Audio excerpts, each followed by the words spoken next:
Welcome back to The Lead. I'm Jake Tapper. Topping our world lead today, some remarkable insight into President Obama's worldview coming from a new article by Jeffrey Goldberg in The Atlantic magazine. It's titled The Obama Doctrine. Let's talk about it with Jeffrey Goldberg. Jeff, thanks for joining us. One of the things that struck me most about this very long and brilliant article was the president's view of his 2013 decision that surprised everyone, including his Secretary of State and others, not to strike Syria even after he declared that the use of chemical weapons by President Assad was a red line for the United States and would prompt an attack. He says in your article, quote, "I'm very proud of this moment, the fact that I was able to pull back from the immediate pressures and think through in my own mind what was in America's interest, not only with respect to Syria, but with respect to our democracy, was as tough a decision as I've made, and I believe ultimately it was the right decision to make." Obviously, critics, including some from within the Obama administration, point to this as not his greatest success, but his greatest failure.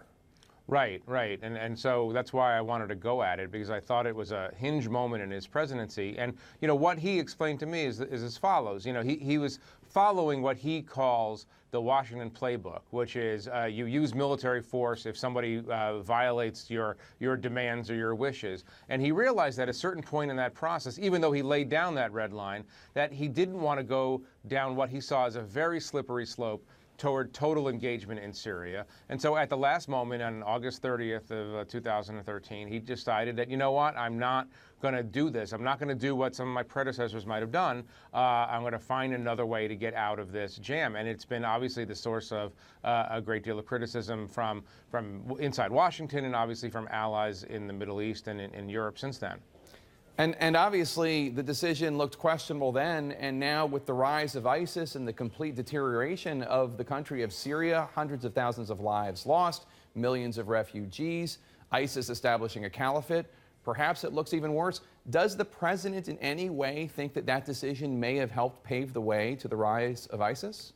No, he doesn't, and to be fair, I think it's a bit of a leap to think that a 2 or 3 days of missile strikes at Assad regime targets would have stopped everything that subsequently happened from happening. What he does think, and I think this is true, is that because of a deal that he arranged with Vladimir Putin a couple of weeks after this, the chemical weapons, or most of the chemical weapons, did come out of Syria. And so he feels as if he solved the chemical weapons problem in Syria without going to war, which of course is the opposite of what happened to his predecessor, who went to war in Iraq to remove chemical weapons that no longer existed by the time he got there. So he feels good about that decision, and he also feels like you can play this counterfactual game and guess about what could have happened if he had done X, Y, or Z, but he finds those exercises sort of pointless.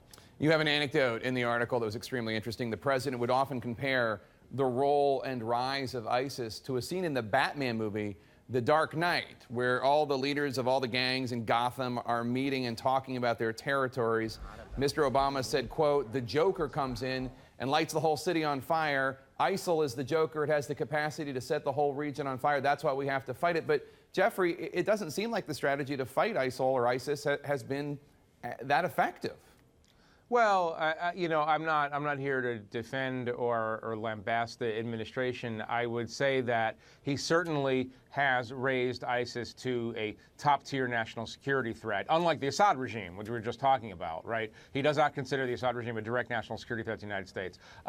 And, you know, I think the administration would argue that they are grinding away at the problem. They have not succeeded in building a Sunni army, a Sunni Arab army that will take on ISIS, but they are using a lot of the tools at their disposal, including special forces, special operators, and drone strikes and the like, to degrade ISIS. It's not going as fast as they would like, but one of the things that I did learn is that before he leaves office, he very much wants to see the leadership of that organization destroyed. So that has been a request or an order to his national security apparatus to get that done, so his successor doesn't have to deal with at least a powerful ISIS.